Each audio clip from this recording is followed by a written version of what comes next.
പാപികളായി തീർന്നു. അവിടെയാണ് ഒരു രക്ഷകന്റെ ആവശ്യം നമുക്ക് വന്നത്.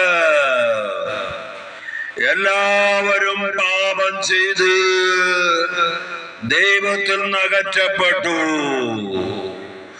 അവിടെ രക്ഷകനായി ദൈവം തന്നെ മനുഷ്യനിൽ പിറക്കാൻ കാരണം പാപിയായ മനുഷ്യന് സ്വന്തമായി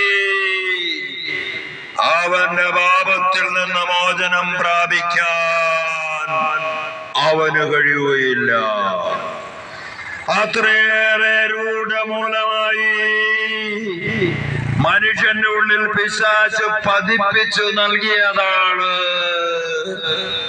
ഈ മൂലപാപങ്ങൾ.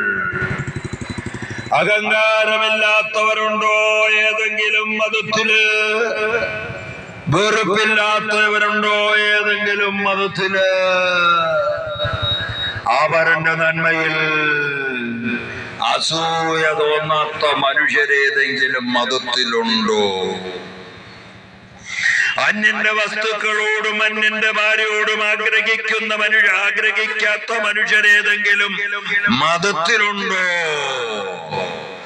അതിനാൽ ഈ പാപത്തിനു മതമില്ല. ഈ പാപത്തിൽ നിന്നുള്ള രക്ഷ എല്ലാ മനുഷ്യർക്കും ആവശ്യമാണ്.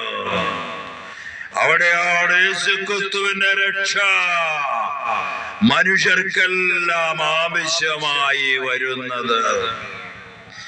ഞാൻ നേരത്തെ സൂചിപ്പിച്ചല്ലോ, എന്തിനാണ് നിന്റെ ശത്രുവിനെ സ്നേഹിക്കാൻ ക്രിസ്തു പഠിപ്പിക്കാൻ കാരണം? നിന്നോട് ശത്രുത പുലർത്തുന്നത് അവന്റെ ഉള്ളിൽ അവന്റേതല്ലാത്ത കാരണത്താൽ അവൻ ഈ മൂലപാപം പേറുന്നവനാണ്.